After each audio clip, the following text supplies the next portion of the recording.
Hi hello friends, ಎಲ್ಲರಿಗೂ ನಮ್ಮ ಅಮ್ಮನ ಅಡುಗೆಗೆ ಸ್ವಾಗತ.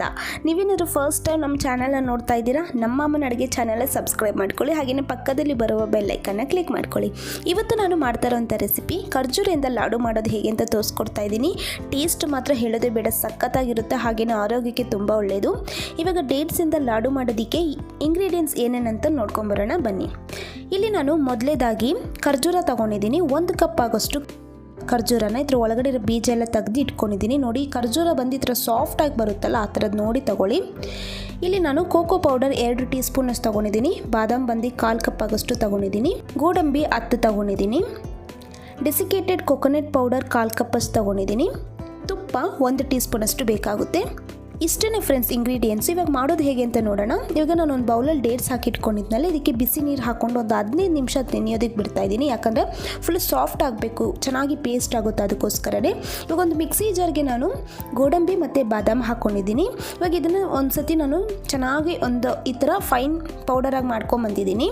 ಇವಾಗ ನಾನು 1/4 ಕಪ್ ಆಗೋಷ್ಟು ಡೆಸಿಕೇಟೆಡ್ ಕೊಕೊನಟ್ ಪೌಡರ್ ಹಾಕ್ಕೊಂಡು ಒಂದು 2-3 ಪಲ್ಸ್ ಈ ಥರ ಮಾಡಿದ್ರೆ ಸಾಕಾಗುತ್ತೆ. ನೋಡಿ, ಇವಾಗ ಇದೆಲ್ಲ ಚೆನ್ನಾಗಿ ಪೌಡರ್ ಆಗಿದೆ.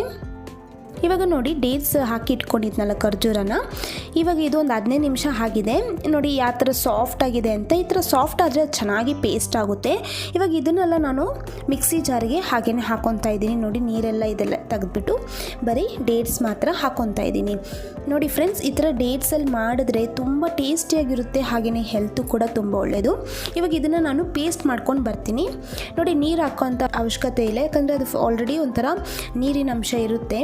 ನೋಡಿ, ಈ ಥರ ಚೆನ್ನಾಗಿ ಪೇಸ್ಟ್ ಆಗಬೇಕು. ಇವಾಗ ಇದೆಲ್ಲ ರೆಡಿಯಾಗಿದೆ. ಇವಾಗ ಸ್ಟವ್ ಹಚ್ಚಿ ನಾನೊಂದು ಪ್ಯಾನ್ ಇಟ್ಕೊಂಡಿದ್ದೀನಿ.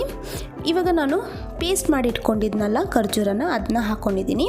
ಹಾಗೆಯೇ 1 ಟೀ ಸ್ಪೂನ್ ಆಗೋಷ್ಟು ತುಪ್ಪ ಹಾಕ್ಕೊಂಡು ಚೆನ್ನಾಗಿ ಇದೇ ಥರನೇ ನಾವು ಫ್ರೈ ಮಾಡ್ಕೋಬೇಕಾಗುತ್ತೆ. ಅದು ಫುಲ್ಲು ಒಂಥರ ಸಾಫ್ಟಾಗಿ ಚೆನ್ನಾಗಿ ಇದಾಗಬೇಕು. ನೋಡಿ, ಈ ಥರ ಕನ್ಸಿಸ್ಟೆನ್ಸಿ ಬರುತ್ತೆ. ಇದು ಹಸಿ ವಾಸನೆ ಎಲ್ಲ ಏನಿರುತ್ತೆ ಅದೆಲ್ಲ ಹೋಗಬೇಕು. 1-2 ನಿಮಿಷ ಇದೇ ಥರನೇ ನಾವು ಮಾಡಿದ್ರೆ ಚೆನ್ನಾಗಿ ಅದು ಈ ಥರ ಆಗಿರುತ್ತೆ ಕನ್ಸಿಸ್ಟೆನ್ಸಿ. ಇವಾಗ ನಾನು ಕೋಕೋ ಪೌಡರ್ನ ಹಾಕ್ಕೊಂಡಿದ್ದೀನಿ. ಹಾಕ್ಕೊಂಡು ನೋಡಿ, ಇದೇ ಥರನೇ ಮಿಕ್ಸ್ ಮಾಡ್ಕೋಬೇಕು. ಕೋಕೋ ಪೌಡರ್ ಬಂದು ಆಪ್ಷನಲ್ಲು, ನಿಮ್ಮ ಹತ್ರ ಇದ್ದರೆ ಹಾಕ್ಕೊಳ್ಳಿ. ಅಂದರೆ ಕೋಕೋ ಪೌಡರ್ ಹಾಕೋದ್ರಿಂದ ಒಂದು ಒಳ್ಳೆ ಟೇಸ್ಟ್ ಕೊಡುತ್ತೆ, ಅದಕ್ಕೋಸ್ಕರನೇ. ನೋಡಿ, ಹಾಕಿದಾದ್ಮೇಲೆ ಇದು ಕೂಡ ಒಂದು 2 ನಿಮಿಷ ಈ ಥರ ಚೆನ್ನಾಗಿ ಈ ಥರ ಮಿಕ್ಸ್ ಮಾಡಿಕೊಂಡ್ರೆ ಸಾಕಾಗುತ್ತೆ. ನೋಡಿ, ಇವಾಗ ಇದೆಲ್ಲ ರೆಡಿ ಆಗಿದೆ.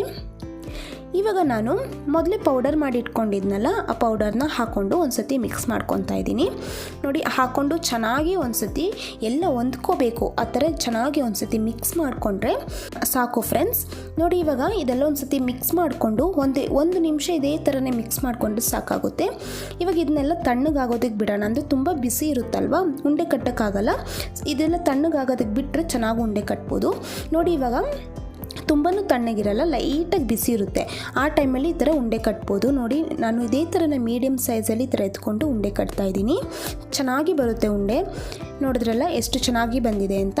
ಇವಾಗ ಇದನ್ನು ನಾನು ಒಂದು ಬೌಲಿಗೆ ಎತ್ತಿಟ್ಕೊತಾ ಇದ್ದೀನಿ. ಇದೇ ಥರನೇ ನಾನು ಎಲ್ಲನೂ ಸೇಮ್ ಇದೇ ಥರನೇ ಉಂಡೆ ಕಟ್ತಾಯಿದ್ದೀನಿ. ನಿಮಗೆ ಬೇಕಾದರೆ ಇದಕ್ಕೆ ಡ್ರೈ ಫ್ರೂಟ್ಸ್ ಚಿಕ್ಕದಾಗಿ ಕಟ್ ಮಾಡಿ ಕೂಡ ಮಿಕ್ಸ್ ಮಾಡ್ಕೋಬೋದು.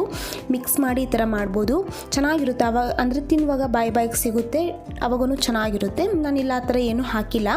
ಲಾಸ್ಟಿಗೆ ನಾನು ಚಿಕ್ಕದಾಗಿ ಬಾದಾಮನ್ನ ಕಟ್ ಮಾಡಿ ಈ ಥರ ಮೇಲ್ಗಡೆ ಗಾರ್ನಿಷ್ ಮಾಡಿ ಇಟ್ಕೊಂಡಿದ್ದೀನಿ.